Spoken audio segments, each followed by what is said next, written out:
let's get ready for some Week 12 DFS. We've already chatted sit start. We've chatted waiver wires. Let's talk DFS now for this weekend. As a call out, as I've done for this whole week, on bye is the Falcons, the Bills, the Bengals, the Saints, the Jets, and the Jaguars, which is limiting who we can pick from because some of those teams have some people we like to go to. And then also, next week is Thanksgiving.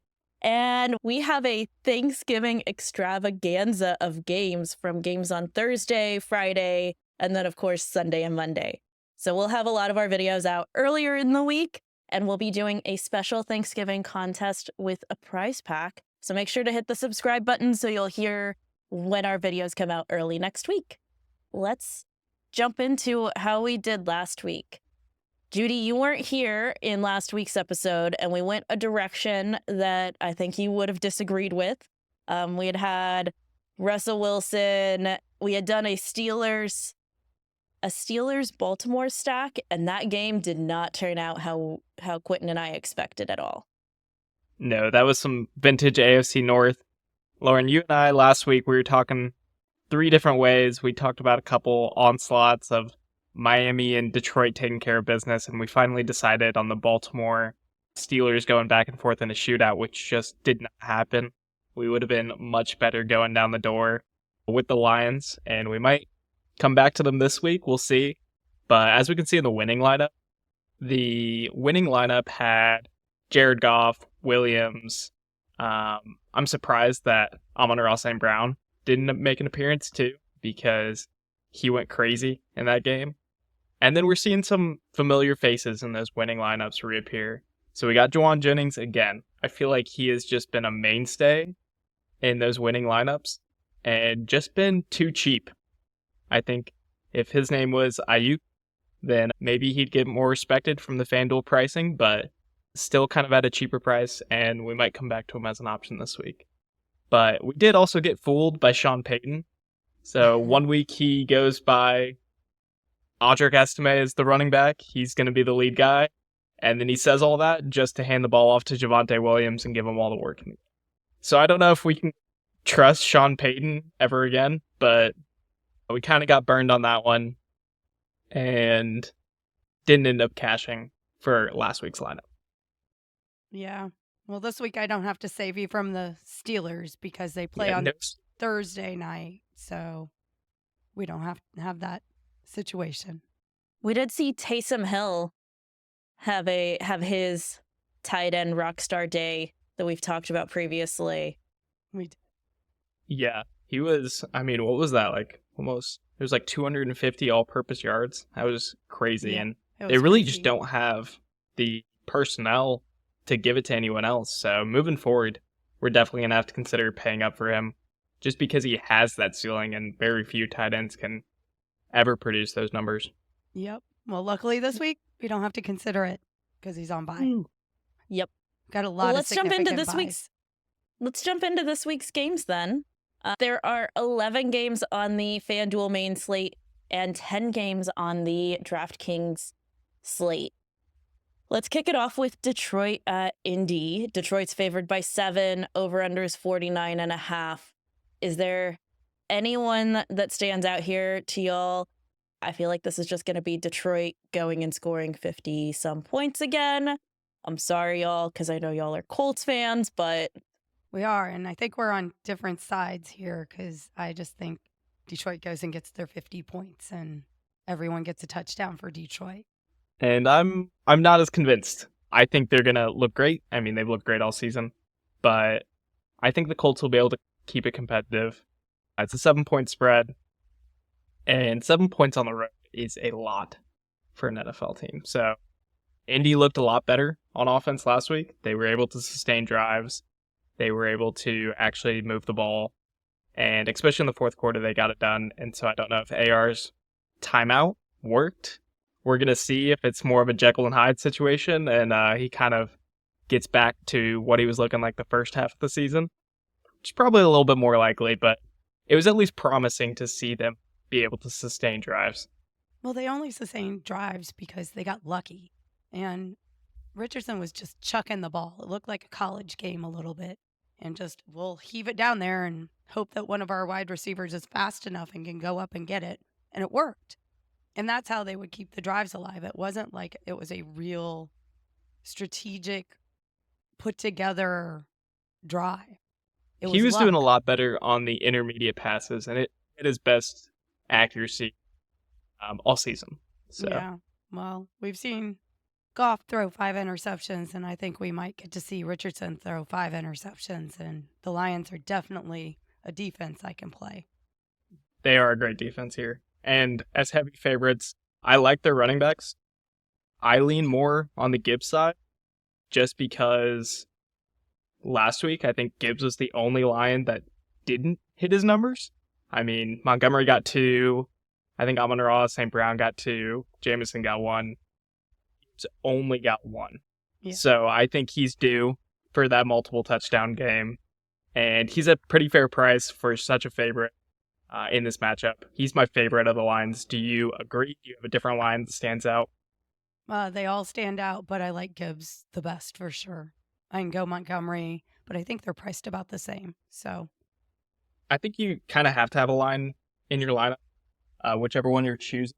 And the nice thing about that offense is it's so high scoring. All the prices are a little bit expensive that you're not going to be able to have teams. You're not going to see them appear too commonly. They're not going to be too chalky because you just can't afford to have all of them. Right. So you pick your Lions player and then just kind of hope for the best. But because the Lions have been so high scoring, the players tend to be worth their higher cost too. Yes, absolutely.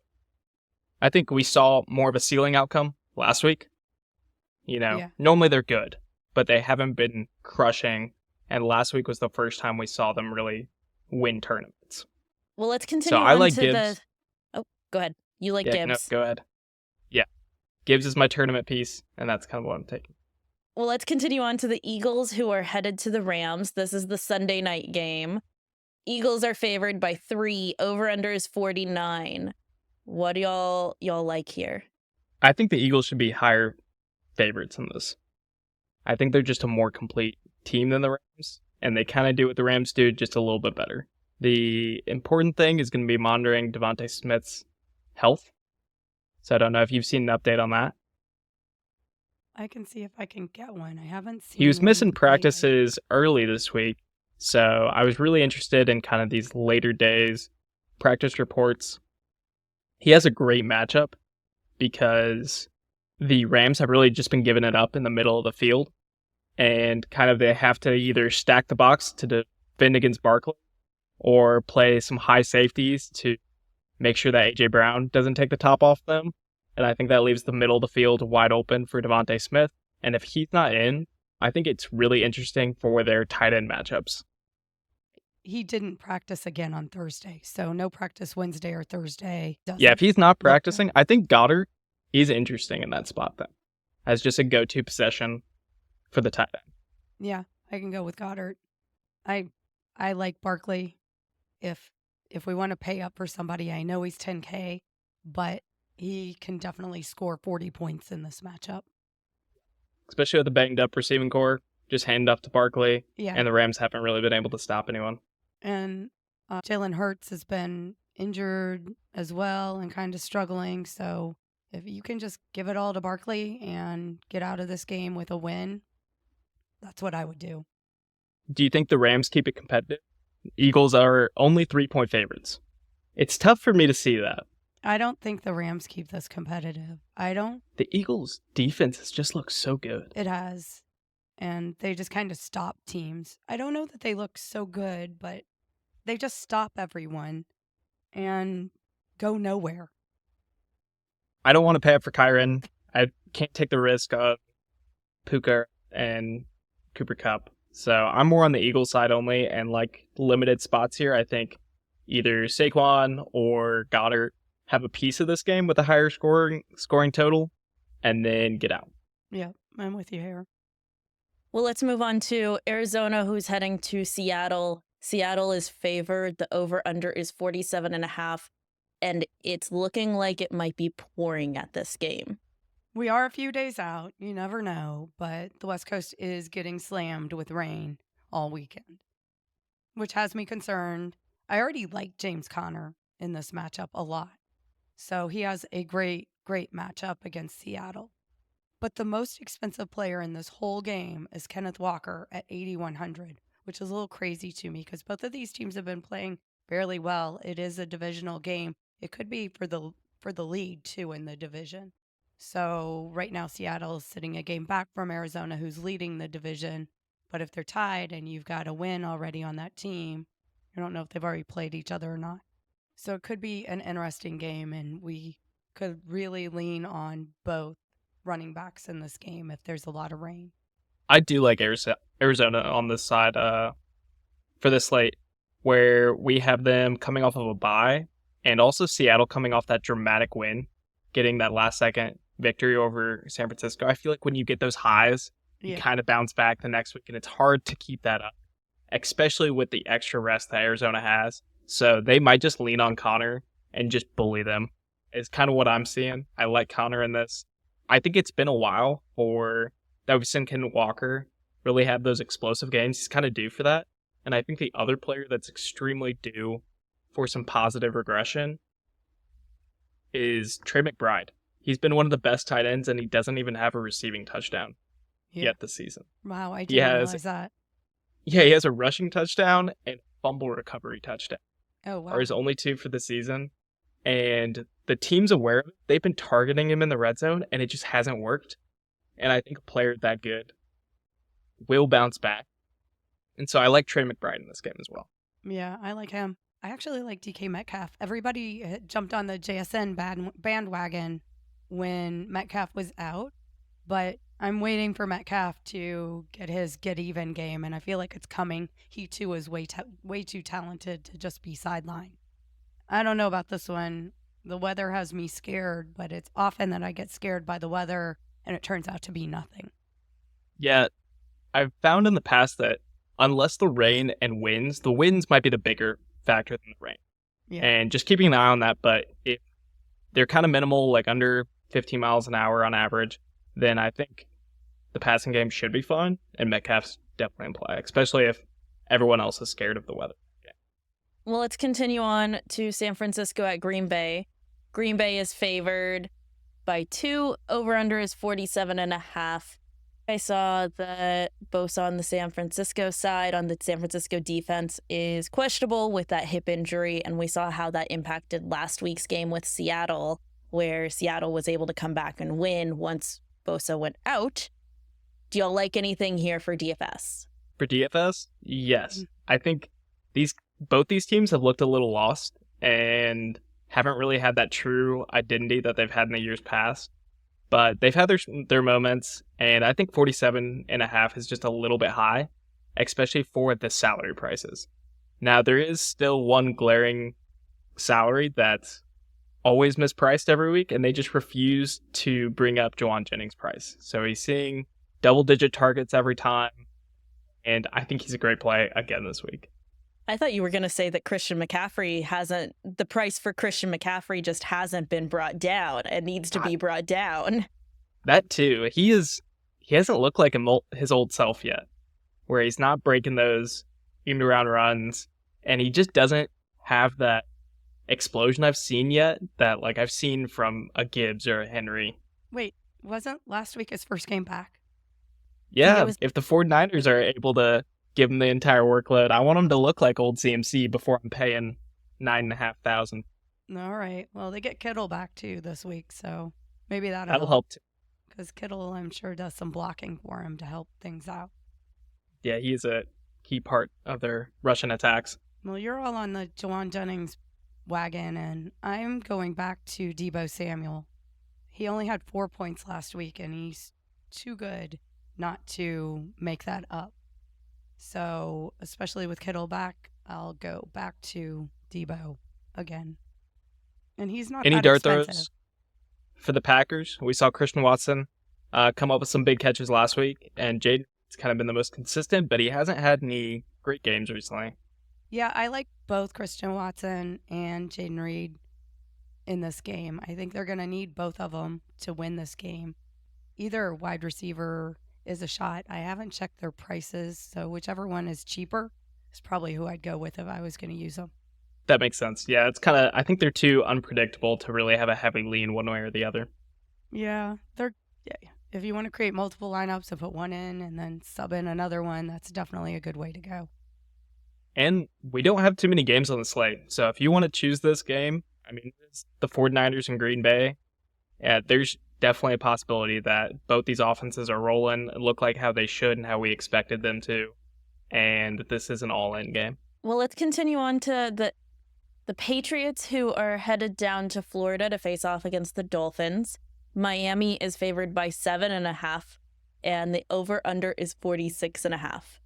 The last time the Patriots and the Dolphins played this season, the Patriots won, but both May wasn't playing and Tua wasn't playing.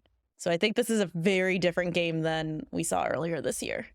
Yeah, we had the JVs playing round one, and we actually get to see the varsity teams line up. So I'm excited. I think the Patriots keep it closer than that 7.5 point total is kind of my initial impression of the game. But yeah, May has looked great, and Miami still hasn't been able to. They haven't looked dominant. They haven't looked like their old self. They kind of were getting back to it. Tyreek finally got back in the end zone last week. Yeah. And so I don't know if we're going to see that continuing. I've still been impressed with Achane. He hasn't had those huge explosions, and he's still one of the best running backs this year. So Yeah, I think in a and points per game, now they want to He's bench been- Mostert, so because he likes to fumble the ball, so they're giving Achane even more opportunities, which I really like. But I do think that Miami can dominate in this game. Not dominate, but that this could be a crazy score fest. I think this is definitely one of the sneakier games on the slate, and it might get overlooked with two teams with losing records. But like we were bringing up last week, Miami needs every single one of those wins, and there's no like pulling any of your punches here. If you want to try to make the playoffs and squeeze in, they need to stack up these wins. I do like Hill, I do like Waddle and Achane. For the New England side, Hunter Henry's the real big standout. He's just seeing so many targets, and he's a very affordable option for tight end on the slate. Yep. I've kind of fallen in love in all the tight ends so far, so typically double tight ends isn't a good strategy for daily fantasy, so I might have to be talked out of it this week. I think you will be talked out of it because there are so many good running back plays. That's true. It's not National Tight End Day. We already had that. You'll have to do that next year. Well, let's move on to Dallas at Washington. Washington is favored by 10. The over-under is 44.5, so we are now below that 45 mark that we kind of like to use. I have a feeling this is just going to be Washington having fun and running up the score, personally. I don't see Dallas doing too much. What do y'all think? Yeah, this is a pretty one-sided game. I could get kind of crazy, do a Cooper Rush, CD Lamb stack, but I got a feeling that you guys are going to talk me out of that. I could be persuaded to do that, and then maybe I could, afford Saquon Barkley at 10,000. I do like it for the savings, but I just don't see any way that it's going to work. Washington defense at home, we were kind of targeting Washington early on in the season, but recently at home, they've been a completely different team, and they've looked good. I like Brian Robinson here as a heavy home favorite. He just tends to crush in that game setting, and I think they're fine. They're coming off the bye week. They're perfectly healthy. I think this is very similar to the Arizona, where their game plan is just going to be to dominate them on the line of scrimmage and run over them with Brian Robinson. Let's continue on to Kansas City at Carolina. Kansas City's favored by 10. This is another one-sided game where the over-under is 43. You think Carolina gets it done?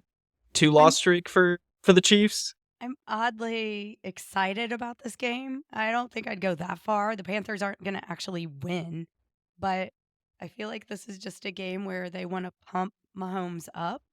He finally gets a chance against a bad defense to pass, and I feel like this is just another you get a touchdown, and we make players feel good about themselves game, especially coming off of a loss.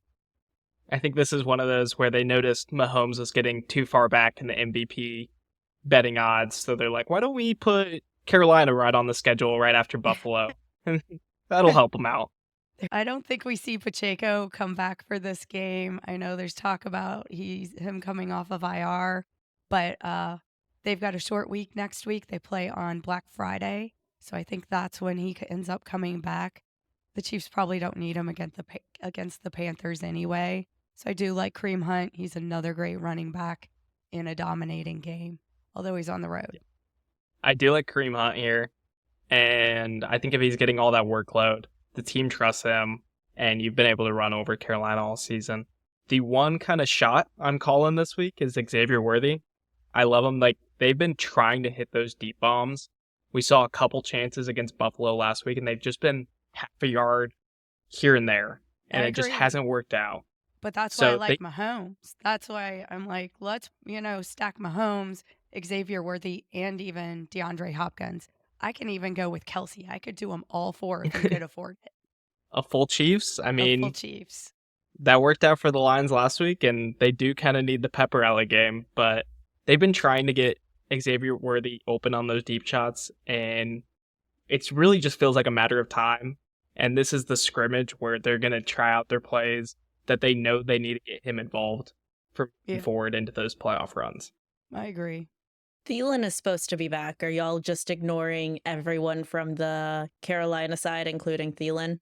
I don't want to play him. That Chiefs defense. I want to see them play because I'm also excited to see what Jonathan Brooks brings to that offense. So it's not an exciting offense, but now we're going to add in new players. And anytime you do that, it makes it interesting because they could be pretty cheap next week.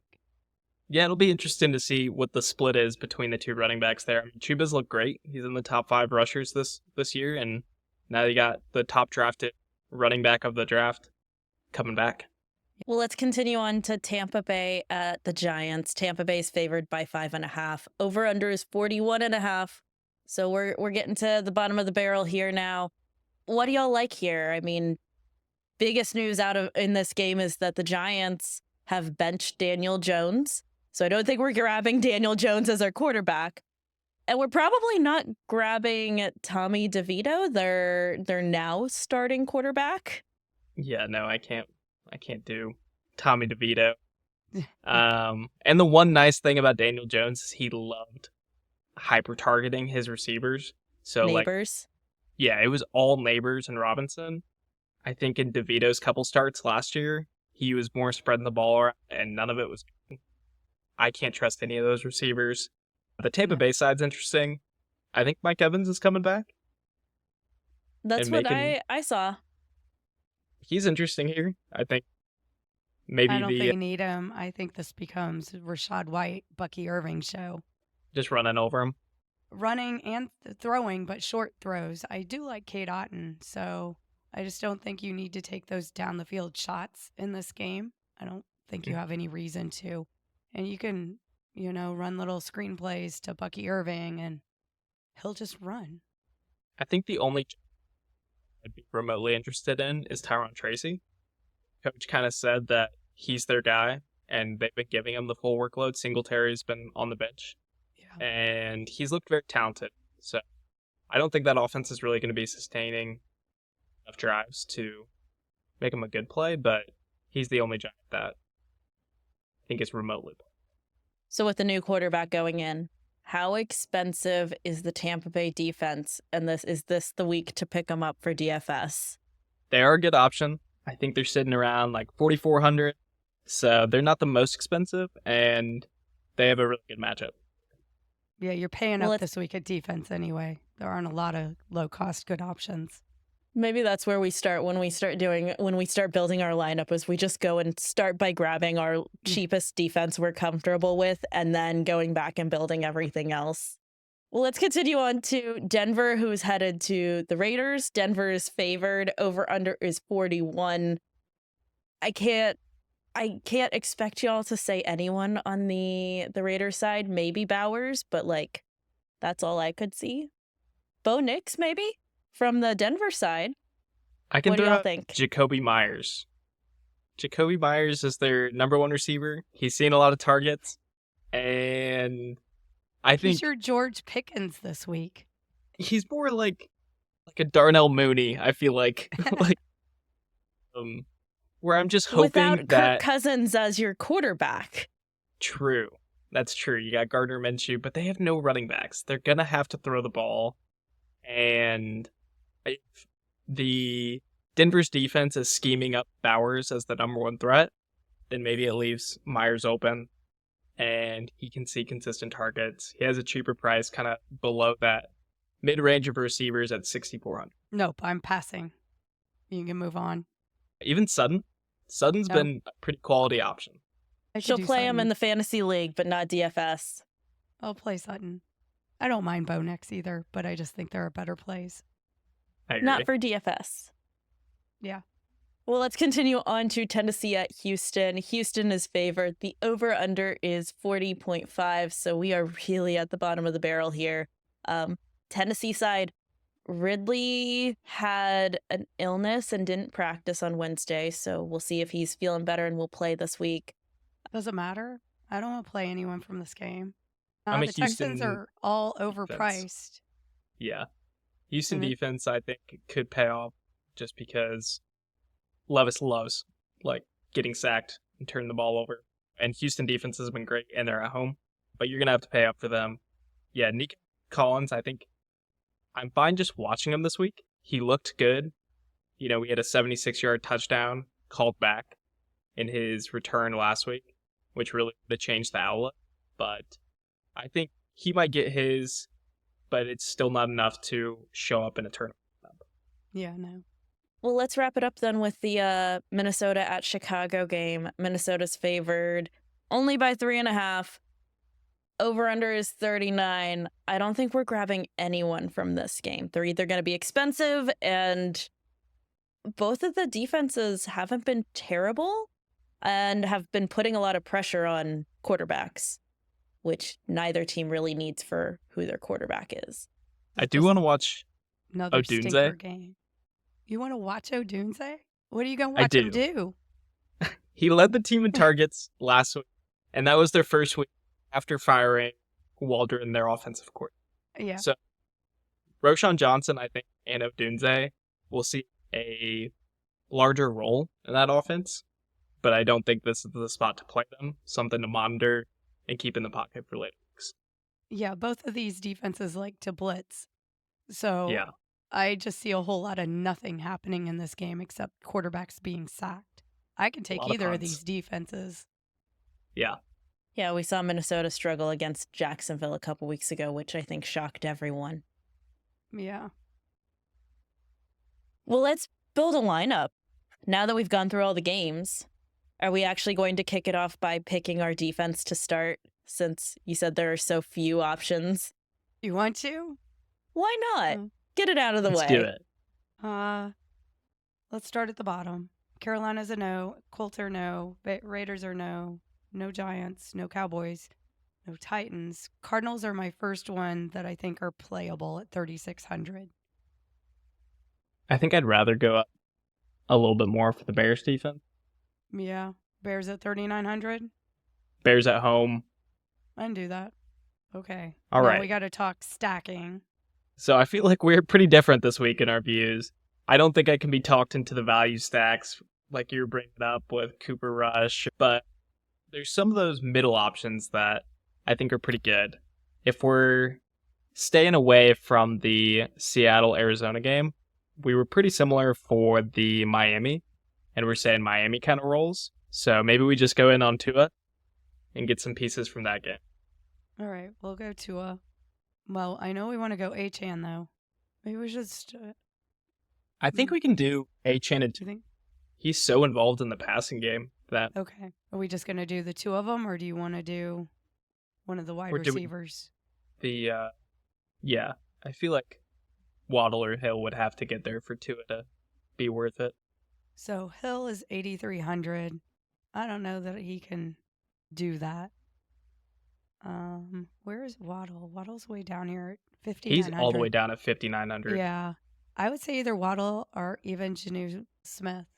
I think I'd lean Waddle just because I think he's due. And Jono had that big game last week. Okay. All right. So but for tight end, in that same game, if we want to bring back, we have Hunter Henry on the other side of the ball for the target for May. There have been so many tight ends that we like this week, but There Hunter is. So Henry's maybe probably the cheapest for sure. he's sitting, 5,200. So let's And go then ahead and we'd put have Hunter Henry in there. some money saved up for our kind of key running back and flex position. Yeah. So we've picked Tua, Achane, Waddle, and Hunter Henry from that Miami-New England game to make our stack. Yep. And now we're going to go to running backs? Pick our other running back? I know we both loved Brian Robinson Jr. I do like Brian Robinson. I think it's hard to fit in those top three, the Saquon, CMC, or Mixon, into this so far. And then I think our other decision point with 2 wide receiver spots and a flex is like, which of the lines is it? Yeah, that's what I was going to ask. Count on? Well, we like Gibbs also. Let's see if there's any way we can make this happen. Put Gibbs in our flex. And now we need some cheap wide receivers. But I feel like we're deeper at wide receiver. We have some options. So we need 5,800 average price. I'm pretty sure that Worthy is down there. 60. Yeah, we can't quite do that, can I think we could be really kind of skimming the bottom and going in with like either one of the Jacoby Myers, Demario Douglas type to be the last one if we go with Worthy, or Jawan Jennings is around the same price as Worthy as well. You're talking me into Jennings, huh? I like it, but I kind of like Worthy better. So, Worthy's $100 cheaper. Yeah, he is. Yeah, let's go Worthy. Now Let's we got 5,100. Oh, I could be talked into Donnie Mitchell. Because while I don't like the Colts in that game, I do think they'll be just chucking up the ball, and Detroit will probably give up one big one. They've been trying to scheme him for some deep passes, and it just kind of hasn't worked out yet, but they've been getting him more involved recently. Otherwise, he almost had that touchdown last week. There's not much else down here, unless we go like you got Torch. Thielen. I think you got Demario Douglas at 5,400. But we only have Keyshawn 5,100, so we'd have to give up the we Bears only have defense. 5,100. Yeah. Then I'd kind of be good with Mitchell. And I think he's a pretty good dart throw. All those Colts receivers are, and he hasn't had it. So, yeah. All right. Well, that's a quick build. We did our New England Miami stack with Tua, Achane, Waddle, and bring it back around with Henry for our tight end. And then we had talked about how that Washington team is really going to run the ball, so we went with Robinson for our running back.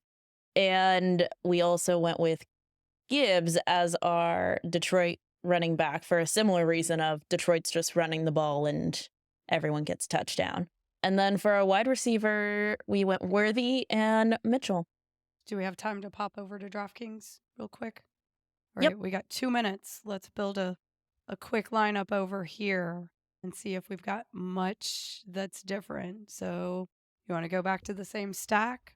Yeah, I think it's actually been DraftKings prices seemed a little bit cheaper, so I think we might have a little bit easier time making it.